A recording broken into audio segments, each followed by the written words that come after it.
and Lima. Hello guys, it's Nicolette Lima here, and today I wanted to do a video about something that I get asked about quite a lot. I wanted to do a video about how I manage meeting guys out in public and in bars, and if I tell them that I'm trans. Apparently this is something that people are just curious about because I guess, I don't know, I don't get it, but this is my life, so we're just gonna have to just talk about it and just get through it. So let's just hop right on into this subject. So I started frequenting bars basically as soon as I turned 18. I was a little hoe in the streets, I was thotting and bopping.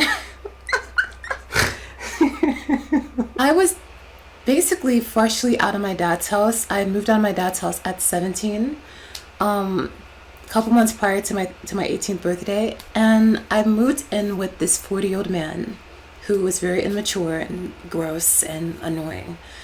But at the time, I kind of liked him a little bit, and I put up with the nonsense.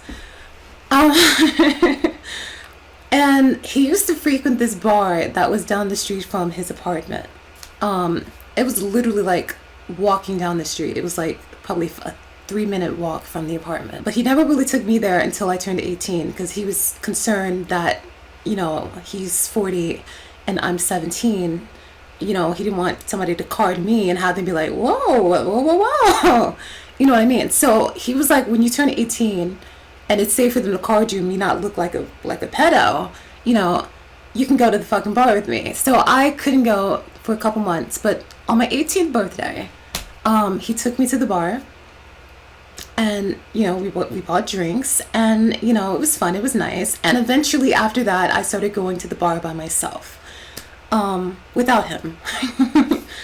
And I really did not at the time think that I was attractive, you know what I mean? I didn't think that I was that bitch. I didn't think that I was that girl that a guy was just gonna come and approach and be like, hey, oh, you're so cute, you're so hot, you're so gorgeous, like, what's your name? And at the same time, I realized that I just had this boyfriend that was in his 40s, and I had just moved in with him. So it was an experience for me, and it was very difficult for me to not, it was difficult to behave. I didn't want to behave, and I didn't. I absolutely did not. He wasn't behaving. He wasn't behaving at the time. At the time, as I said in my previous video, this is the boyfriend that was out all the time. He wasn't paying the bills. He wasn't coming home. There wasn't food in the house. I didn't have a job at the time. I also didn't drive, and I also didn't finish school. So it was a situation where I was just kind of in a bubble, and I didn't really know how to really break out of it. And we all know the story about me escorting and becoming a prostitute, but that's not the story. Anyways, he was misbehaving. And so I was just like, you know what? If he's acting up, then I'm going to act up too. I'm going to cause a ruckus up in this bitch. And that's exactly what I did. And as soon as I started realizing that guys were attracted to me and approaching me, that's when I started kind of playing up my looks. That's when I kind of started getting into the heels, and I started getting into the dresses, and I started getting into all those things. I started wearing more makeup. I started really playing up my features, and I really started kind of, appreciating my femininity. And I guess kind of engulfed in that was also the fact that, I didn't really know how to mention that I was trans to these people, because I'd never had really been in a situation like this ever. I don't know. I mean, ever as an attractive woman, yet alone as a trans woman. It was all very new to me at 18. So at the bar, I would just kind of sit and pooch and hoe out a little bit. Just kind of you could tell when a girl is playing eyes at you and shit like that. That's kind of what I was doing. I was making eyes at the guys, and I was just being very flirty and just hoish and slutty and just And there was this one day that this Hispanic guy came up to me, and he was like, hey, you're very pretty, can I buy you a drink? And by this time, I already had this happen a couple times, so I was already pretty suave about it. I'm like, yes, thank you, please, thank you. I like to drink white sin. Can I have a white sin? Thank you. So that's what that was. Used to like to drink some white sin back then, white Zinfandel, and got my drink. We had the conversation. We exchanged names and all the other stuff, and basically he just kept boozing me up until I just was smithereens, until there was nothing left in me but alcohol and booze. It was basically just me but alcoholified. Yes, I just made a word up. Alcoholified. And I just was really, really drunk by this point. I don't think I've ever been that drunk ever. I've never gotten this drunk. Drinking wine, drinking Jack Daniels, just doing shots. It was ridiculous, all the shit that I was doing. And this is my first time ever getting drunk. So you can already pair this with me being inebriated, me being young as hell, not knowing how to deal with me being an attractive woman, me not knowing how to fucking handle me being trans, and me not knowing how to explain this to people in a responsible way. So I'm drunk. I'm a hot mess. I'm slipping. I'm laughing. I'm snorting. I'm cackling. I'm an animal. And he's over here just eating it up and buying it up and ready to take advantage of little old young 18-year-old me. And 18-year-old me at 18, imagine it. It's just, just a little snack. A little young, slightly ripe, not really ripe, just, freshly picked off the tree, but not even ready to be picked yet. Fruit. I don't know why I just went into all those details about that, but so yeah. Am I drunk now? No. So he's liquoring me up and I'm getting alcoholified, and after that he's like, hey, do you smoke weed? And I'm just like, weed? What? You got weed? And basically at this time I was just a newbie to everything. I hadn't smoked weed before. I never had a taste of the green magic. I knew what it was, obviously, because I played a lot of Grand Theft Auto, San Andreas back in my day, and I saw a lot of weed smoking. And I watched a lot of movies with black people in it, the ones in the hood. So I knew what weed was. I was hip to the game, and I, knew that I wanted to try it. I just didn't have access to it because I was young and dumb and not full of cum yet, but, very eager to have it in me.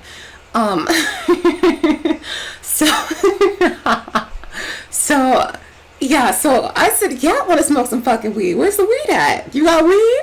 And so he's like, yes, but we're going to have to go pick it up from my homeboy's house. So I'm like, okay. And, I'm inebriated. And it already isn't hard to convince me to do anything, even at this point, at this age of 22 right now. It's not hard to convince me to do shit, even sober. I'm bored most of the fucking time. And usually you just have to ask me something. I'm just like, oh, fuck yeah. You know how it is, just young and bored. And we get into his car and we're driving to his homeboy's house, and it's a distance away from where the apartment is. And at the time I'm still not really thinking about me being trans, because I'm just like, oh, I'm an attractive woman, I'm an attractive blonde, I'm just like getting my life. I'm in this hot Hispanic dude's car, I'm in his whip, about to go get some weed from the homeboy's house, and I'm just not really thinking nothing through. So we're in the car driving to his homeboys, and I'm basically, I feel like I'm just like, the drunk feeling, I feel like for the first time when I first had it, it just didn't really make sense to me. I don't know. I really felt amazing. Nowadays I can't get drunk like that and feel like how I did. I feel like back then it was just like, this is a new feeling for me. Oh my God, I'm drunk. I'm Lindsay Lohan. I'm Paris Hilton. I'm Britney Spears circa 2008. I'm a hot mess. And I felt like I was really that bitch. So I was living my life and really enjoying it. But nowadays, it's just not the same. It's not the same thing. I can't drink like that and enjoy myself.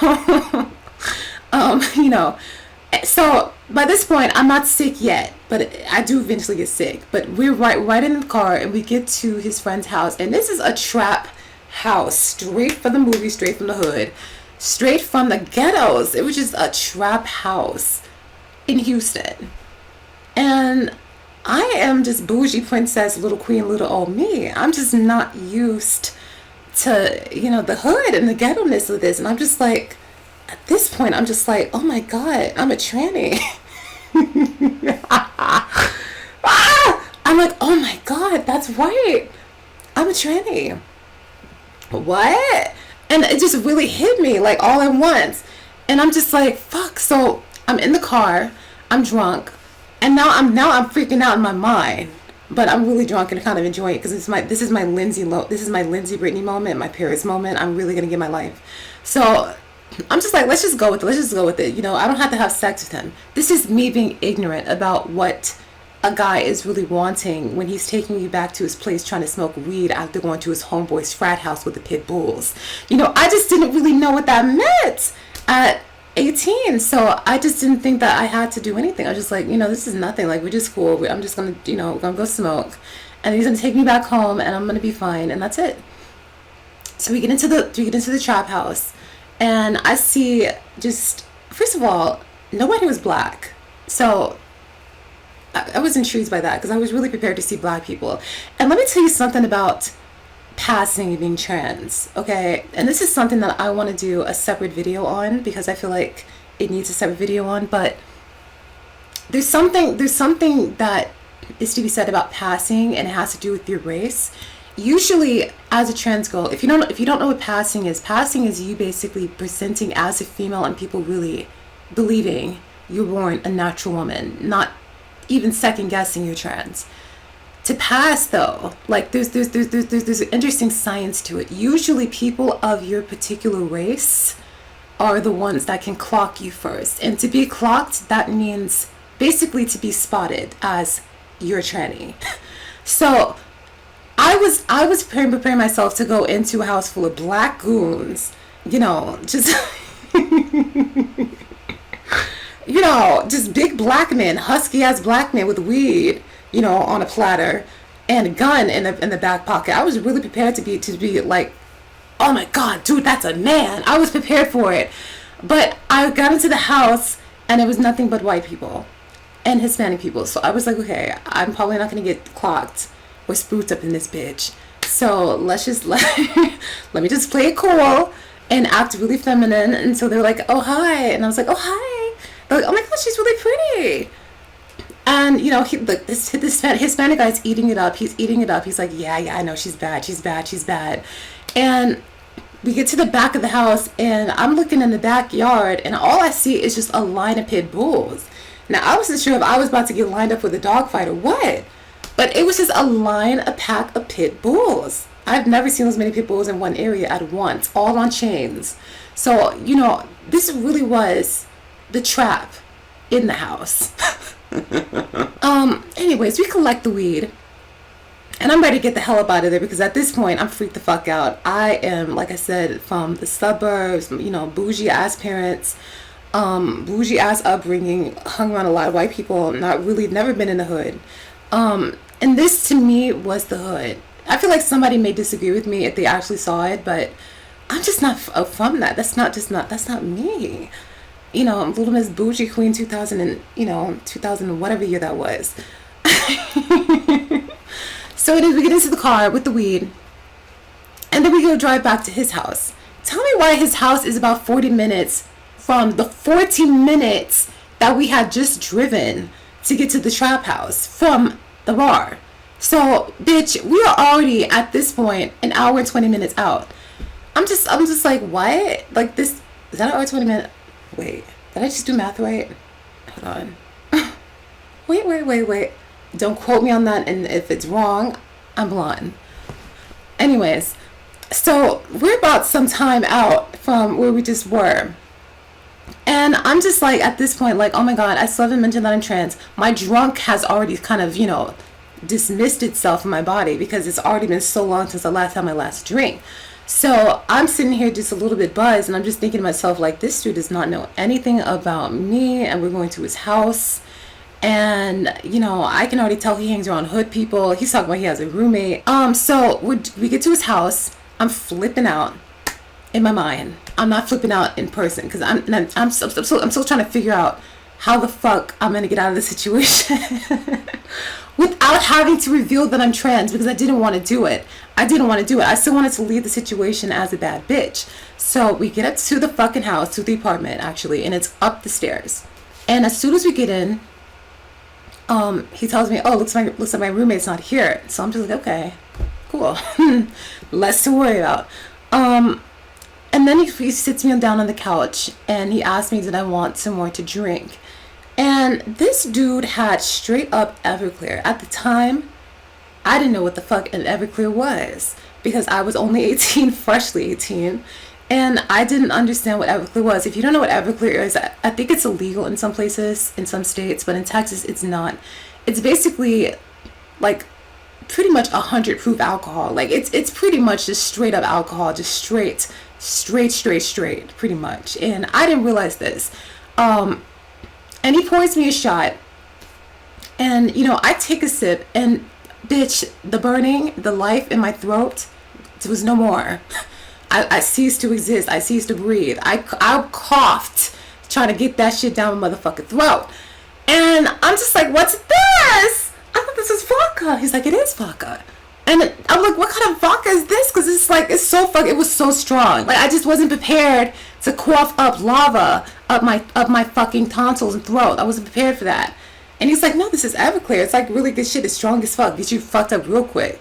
And it did. It did. It got me really fucked up really quick. Basically, I was on the couch. I was just taking shots and smoking weed. And at the same time, me not really knowing that you're not supposed to really mix being drunk with smoking weed. I didn't know this. I didn't realize that this was a thing that you're not supposed to do. But quickly after that, I started to feel the effects. I started to feel a little bit nauseous. And shortly after I started feeling a little bit nauseous, that's when he started coming on to me. You know, that's when he started filling up on my leg and shit like that. That's when he started, you know, rubbing his hand up on my bosom. And, you know, trying to slide on down into the little cracks into my thighs. And, you know, little old me did not want him to see little old me down there. I did not need that at the time, and I just did not feel comfortable. So eventually I feel like that kind of made me I got really, really nervous, and it made me just want to throw up. And I did. I threw the hell up all over the fucking carpet, bitch. I started heaving at first. And at first I was just like, am I really about to puke? Like, am I really? And then I stood up. And as soon as I stood up, that's when I really started getting the spins. The room was spinning. My life was spinning. My head was spinning. My wig was spinning. Everything was spinning. And I just didn't understand what was going on. So I fell immediately to the ground. And I started like heaving. And he's just like, oh, hell no, bitch. Pretty much exactly what the fuck he said. And he did not want me to fuck up his white carpet or his it was pretty light carpet. He did not want me to fuck it up, drinking all that red wine I drank, all that other fucking shit, the Jack Daniels, all that dark liquor. He did not want that on the carpet. So he picked my motherfucking ass up. I didn't even think he could pick me up like that. I didn't think, you know, he was about my height. I didn't think he had the fucking strength. He picked my ass up and put me outside. He put me outside, and like he had me like hang over the balcony, and I threw up all over the neighbor's plants, and you know, on the floor below. Pretty much, it was disgusting. And if you're that neighbor, I'm pretty sure you're not watching this, but I'm so sorry for that bullshit that I pulled that motherfucking night. I deserve to be popped in the motherfucking face for all this nonsense. But that's neither here motherfucking there. Anyway, so after throwing up, he decided to take me home. And I am relieved. I'm relieved because first of all, I just puked and I felt a lot better.